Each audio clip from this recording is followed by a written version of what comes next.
Cuan buat para cuan mania, hari ini kita akan menganalisa 5 emiten yang dimiliki oleh TLKM, PT Telkom Indonesia Persero Tbk. Yang kedua ini ada Indika Energi Tbk. Yang ketiga Adaro Energi Indonesia Tbk, Antam Aneka Tambang Tbk, dan juga DSNG Dharma Satya Nusantara. Ini sektor pertambangan ini sudah mulai aktif. Hari ini saya lihat, jadi kita akan membahas sebagian besar. Hari ini kita sebagian besar akan membahas sektor pertambangan gitu. Untuk yang pertama kita bahas satu sektor teknologi dulu. Ini ada Telkom, PT Telkom Indonesia. Hari ini dia melemah sebesar 2%. Jadi jika kita lihat, Telkom ini merupakan salah satu emiten dengan market cap yang cukup besar. Jadi koreksi sebesar 2% itu sudah lumayan cukup besar gitu. Dan hari ini jika kita lihat, Telkom sedang berada di area MA50 yang berlaku sebagai support, dan juga kita bisa lihat terdapat sebuah key area resistance turned into support di sekitaran harga 4.430 sampai dengan 4.400. Untuk yang ingin melakukan pembelian untuk trading, ini bisa melakukan buy on weakness, dan jika ia misalnya breakdown dari area MA50 bisa melakukan cut loss untuk meminimalisir kerugian terlebih dahulu, lalu ambil lagi saat ia menyentuh area resisten support keduanya di area MA100. Jadi jika ia memantul, ia bisa menuju ke area resisten pertamanya di harga 4.550. Dan ini juga jika kita cari resisten keduanya, ini merupakan area high sebelumnya di harga 4.700 sebagai resisten keduanya. Oke, untuk itu saja untuk Telkom. Yang kedua ada Ini kita sudah bahas berkali-kali ya. Ini kemarin saya ada rekom saat harganya di sekitaran harga 2.300-an. Tetapi dia breakout dari area resistennya di 2.360, dan ini sudah memasuki proses pembentukan wave 5 untuk Ini.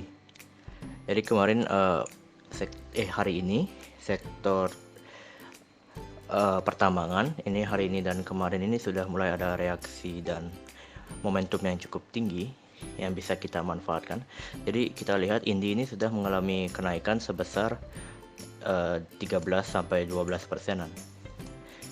Untuk yang ingin melakukan pembelian, jika ingin melakukan pembelian, ini bisa menunggu sedikit retracement menuju ke harga 2.360 area resistance turn into support ya. Dan jika yang untuk ingin melakukan investasi jangka menengah, bisa mulai untuk melakukan pembelian secara bertahap gitu. Tetapi perlu diperhatikan juga volume pembelian hari ini lebih kecil dibanding volume penjualan kemarin, dan candle hijaunya pun sudah mulai mengecil gitu. Jadi ada potensi kemungkinan akan melakukan sedikit koreksi.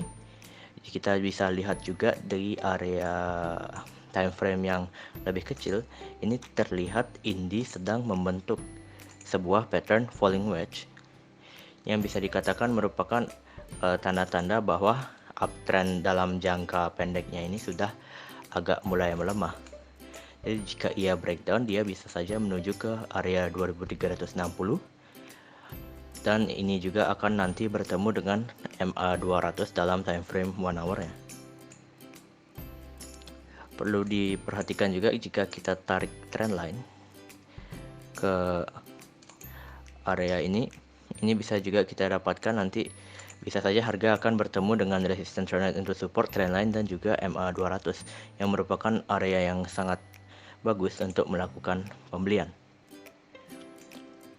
Oke, untuk Ini itu saja, dan kita lanjut ke emiten yang ketiga. Ini ada Adaro Energi Indonesia Tbk. Ini Adaro Indonesia ini kemarin kita dapat prediksi ia bakal melakukan koreksi yang dalam ke area MA50, tapi ia malah membentuk sebuah pattern reversal double bottom di sini. Dan kemarin udah breakout dengan volume yang cukup signifikan sebesar 7%, melakukan kenaikan sebesar 7%. Dan jika ingin melakukan pembelian ini sudah agak ketinggian ya, bisa kita bilang. Untuk yang ingin trading ini kita bisa menunggu Adaro melakukan koreksi sedikit ke sekitaran area resistance turn into supportnya di area neckline dari double bottomnya di sekitaran 2870 sampai dengan 2940 sebagai area yang bagus untuk melakukan pembelian. Bisa dilihat juga di sekitaran area ini ada sebuah area demand yang bisa dikatakan juga menjadi target untuk melakukan pembelian. Untuk emiten yang keempat kita akan bahas hari ini ada Antam.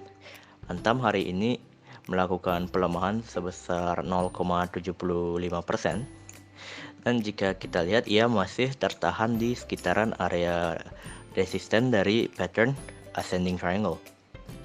Jadi jika besok ia melakukan pelemahan, ya bisa saja dia membentuk jika kita menggunakan teori Elliott Wave, triangle ini akan terdiri dari 5 gerakan. Jika kita ke time frame 1 hour ya, di area 2550 ini terdapat sebuah area demand. Bisa kita lihat di sekitar sini. Merupakan area demand yang bisa dikatakan cukup baik untuk melakukan pembelian untuk swing trader gitu. Dan jika kita lihat secara garis besar, ini jika kita menggunakan teori Elliott Wave, dia bisa menuju ke jika kita lihat dia sedang dalam pembentukan wave 4 yang berupa bentuk ascending triangle. Dan jika ia breakout, kita bisa memprediksi kenaikan dari wave 5 ini menggunakan trend based Fibonacci extension, yang bisa kita dapatkan target dari area wave 5 ini bisa dikatakan di sekitaran harga 3.400-an di sini.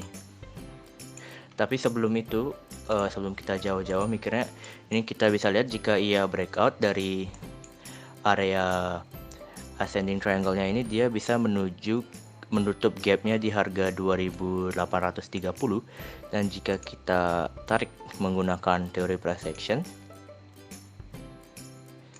tarik garis untuk menentukan target dari pattern ascending triangle-nya ini, dia bisa menuju ke last high dari Antam di harga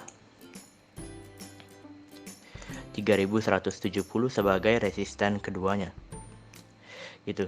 Jadi Antam ini cukup menarik, dan jika ia misalnya breakout ini dari area ascending triangle-nya, bisa langsung melakukan pembelian bertahap buy on breakout gitu.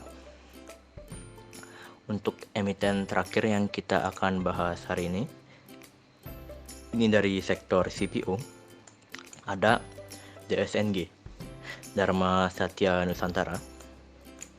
Pada saat ini setelah ia breakout dari pattern inverted head and shoulder-nya, ini sedang dalam masa konsolidasi kedua, membentuk sebuah pattern konsolidasi descending flag dengan retracement ke sekitaran area demand dan juga area Fibonacci 61,8% ya.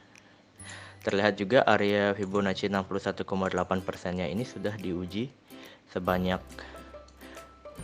bisa kita lihat jika kita tarik seperti harga 635, ini udah diuji selama 6 kali gitu. Ini bisa dikatakan sebagai area support kuatnya, dan jika kita lihat ini juga merupakan area MA50 yang berlaku sebagai area supportnya juga. Jadi bisa dikatakan area 635 ini merupakan area yang cukup kuat. Jika ia berhasil breakout dari pattern konsolidasi descending flag-nya ini, DSNG bisa menuju ke sekitaran harga 700 dan bahkan bisa ke last high-nya di harga 770. Demikianlah analisa rekomendasi saham hari ini yang bisa kami sampaikan. Semoga bisa menjadi referensi bagi para cuan mania di dalam mengambil keputusan untuk menjual ataupun membeli. Di sini kami sekali lagi tekankan dan garis bawahi bahwa analisa rekomendasi saham ini tidak untuk mengajak cuan mania membeli ataupun menjual saham-saham yang kami analisa, dan kami juga tidak bertanggung jawab atas segala keuntungan maupun segala kerugian yang terjadi akibat analisa rekomendasi saham dari kami ini. Tolong dianalisa kembali sesuai dengan style para cuan mania dan tentukan trading plan maupun money manajemennya terlebih dahulu sebelum memutuskan untuk masuk ke dalam suatu saham. Akhir kata, terima kasih telah menonton video kami dan jangan lupa untuk subscribe, komen, like, dan juga share kepada para cuan mania yang membutuhkannya. Sekali lagi kami ucapkan terima kasih, semoga kita sehat, bahagia selalu, dan cuan menyertai kita bersama. Sampai bertemu di video kami selanjutnya. Salam.